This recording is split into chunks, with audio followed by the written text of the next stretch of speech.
தினம்தோறும் விளக்கேற்ற நல்ல எண்ணெய், இதயம் நல்லெண்ணெய்.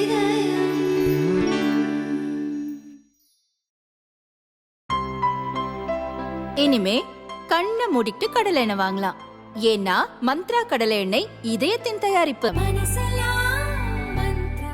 தொகுதி பங்கீடு குறித்து பேச ஆரம்பித்ததில் இருந்து இந்த கூட்டணியில் பிரச்சனையையும் தலை தூக்க ஆரம்பித்துள்ளது.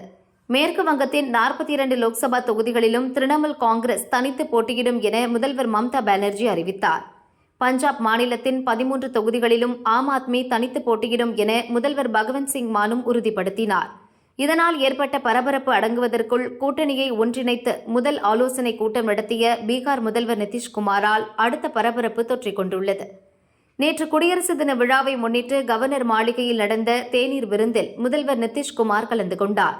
ராஷ்டிரிய ஜனதாதளம் கட்சி தலைவரும் பீகார் துணை முதல்வருமான தேஜஸ்வி யாதவ் பங்கேற்கவில்லை.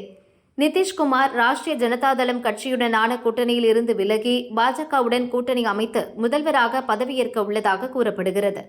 இதனால் இந்தியா கூட்டணியில் பல்வேறு குழப்பங்கள் நிலவி வரும் சமயத்தில் உத்தரப்பிரதேசத்தில் தனித்து போட்டியிடும் என பரபரப்பாக பேசப்பட்ட சமாஜ்வாடி கட்சி காங்கிரசுடனான கூட்டணியை உறுதி செய்துள்ளது. நாட்டிலேயே மிக அதிகமாக 80 லோக்சபா தொகுதிகளை கொண்ட அம்மாநிலத்தில் காங்கிரசுடன் இணைந்து சமாஜ்வாதி போட்டியிடும் என அக்கட்சித் தலைவர் அகிலேஷ் யாதவ் தெரிவித்துள்ளார். உத்தரப்பிரதேசத்தில் கடும் போட்டி நிலவும் என எதிர்பார்க்கப்படும் 11 தொகுதிகளில் காங்கிரசுடன் சுமூக உடன்பாடு ஏற்பட்டுள்ளது. இது வெற்றி சமன்பாட்டுடன் முன்னேறும். இந்தியா கூட்டணியும் பிற்படுத்தப்பட்டோர், பட்டியலின மக்கள், சிறுபான்மையினர் நலனுக்கான தேர்தல் வியூகமும் வரலாற்றை மாற்றும் என்றும் அவர் குறிப்பிட்டுள்ளார்.